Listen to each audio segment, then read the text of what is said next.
Hello, my name is Matisse Cavodi. I'd like to welcome guys to my channel. Today we're going to talk about Fantastic Four versus X-Men. This came out in 1987. It was written by Chris Claremont. Did a killer job. This is actually a pretty good story because most of the time when you have two superhero teams battling out, yeah, it's just like the classic superhero misunderstanding. You always get the feeling if both of these, be it two superheroes or two super teams, they would sit down and talk for 2 seconds, like the whole problem would be resolved. And these stories just lean on spectacle and not much plot. And always at the end, both, be it both heroes or both superhero teams, team up, fight against a common enemy, and everyone's happy after that. But in this case, that sort of happens here, but it's a pretty deep story in some aspects, and I find it really enjoyable. So before I spoil the hell out of it, if you haven't got your hands on it, go out and read it. It's worth a while. And one thing I want to share with you guys is back when I started collecting comic books, because I started collecting trading cards right before I started reading comic books in general. I remember opening one of my first packs of Marvel trading cards, and I came across this card, the Fantastic Four fighting the X-Men, and it really blew me away. I had no idea. I was really young when this came out. I just got into comic books that two superhero teams could actually fight. I thought it was just such an awesome idea. And nowadays, like this happens so much, it's sort of tiresome, this gimmick. But back then, I thought it was just the most awesome idea, and especially in this case where we have a pretty good story. So here's the back of the card. I'm gonna give you guys like a brief overview, spoil the hell out of it.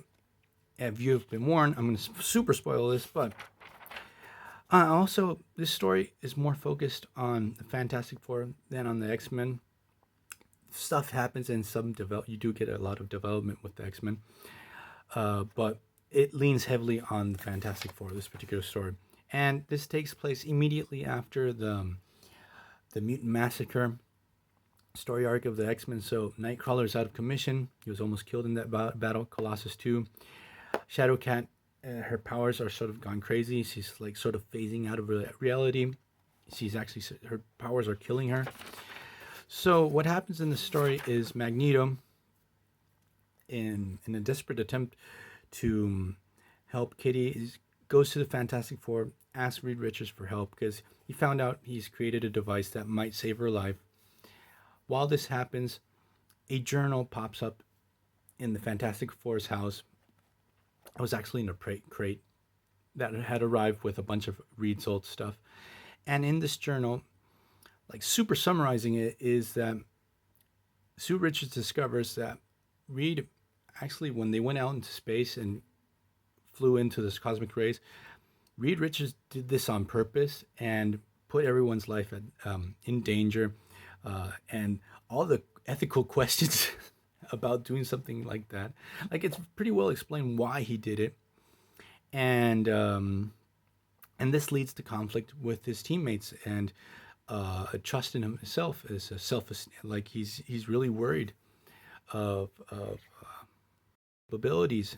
So there's turmoil within the Fantastic Four. Sue is not talking to Reed Richards. When Thing finds out, he's going to totally flip out because his powers he really complicated. It doesn't ruin it. There's good stuff about his powers in his life. Like, it's a perpetual conflict with the Thing is his appearance and him being a hero and helping people. Thing is not okay with the situation, while the Human Torch is like feels really blessed to have become the Human Torch. So it's like just what happens with the Fantastic Four in the story. It's actually pretty good and well written. And another big thing in this story is that there's a lot of prejudice between the X-Men and the Fantastic Four. The Fantastic Four don't trust the fact that Magneto's on the X-Men. They don't believe that he's become a hero. They can't trust him. That's like sort of an interesting aspect, the dynamic between the Fantastic Four and X-Men. That's always happened, is that both teams sort of don't really trust each other, and there's a little bit of friction between both of them. So Mr. Fantastic and company go to Muir Island to see if they can help Kitty Pryde. And Mr. Fantastic is really shaken with the revelations of his journal that he had totally forgotten about. and he decides not to help Kitty Pryde. He's like, look, I don't know if I can help her. And the X-Men really flip out. It's like, you brought the machine here and you're not going to use it. And this actually starts the first battle. So you sort of really understand the motivations of both teams. The X-Men are really frustrated because they went there with the machine and then he decides not to use it. In the heat of the battle, there's sort of a pun there, Johnny Storm uses his powers on Storm. He shoots a fire and really burns her arm terribly. And this just makes things between both teams even worse. So we can actually get a pretty good battle. Rogue uses her power on Thing, and she sort of understands how sad Thing's life is and how all the things he's going through. Like, Chris Claremont really kills it in this story. Dr. Doom steps in. He says, hey, I'm going to save Kitty Pryde's life. Give me Reed's machine. I'm better than him. I'm going to save the day. Here we have Thing. He finds out about the whole situation, about that Reed Richards had done the whole cosmic ray thing on purpose. He's really pissed off. What's really obvious is Dr. Doom is the one that planted this journal and created this whole situation so the Fantastic Four can fall apart. So, because I used to think it was like sort of stupid to think that Reed Richards would fall for this, but what if Reed Richards actually thought that? He didn't write it down, Doom did, but he actually thought that, so that's why he sort of believed it. So that's actually a really interesting angle there. He didn't do it because he was evil. He just really wanted to help humanity with people with superpowers. And so we have Dr. Doom. He helps. He fixes Storm's arm that was all burnt. I sort of like the whole relationship between Doom and Storm. It's like they have a thing. Franklin Richards sort of has a pretty interesting connection with Kitty Pryde. Like, they've become friends. He wants to help her. He doesn't want her to die. And the whole relationship with Reed Richards, like, he's in this really bad situation with his wife, with his best friends, and him trying to help his son that's dealing with all these nightmares because of his powers and stuff like that. Because for those who don't know, Franklin Richards is a mutant and immensely powerful, and no one really understands the extent of his powers yet. We have a moment where Thing actually, he really does appreciate his powers. He saved his family. We have Johnny Storm thinking how fortunate he is, and Reed. The rest of the Fantastic Four sort of forgive Reed for the whole situation. They decide to go to Latveria and help Kitty Pryde.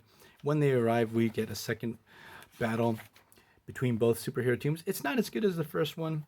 And there's one little thing that I don't like about this whole story. That Thing defeats Wolverine with one little bonk on the head. That I felt was so weak. Like, I felt, you sort of have the feelings that they have to finish the story and they can't have a long, drawn-out battle. Reed steps in, stops whatever Dr. Doom is doing. Is like, hey, you're going to end up killing her. And to discover if they just leave her alone, her powers are going to self-regulate and fix themselves. Both teams make peace with each other. Sue Richards realizes that Dr. Doom actually is the one responsible for planting the book, the journal. And what I just realized is that Kitty Pryde's always naked in this situation, so we have little Franklin Richards dancing with a naked ghost woman. So that's like a little detail that I just realized. But the thing is, it's a pretty good story, especially the whole situation with Reed Richards and possibly done this on purpose. And so I hope you guys like this. And if I spoiled it for you guys, sorry. It's worth the read. See you guys next time. Bye.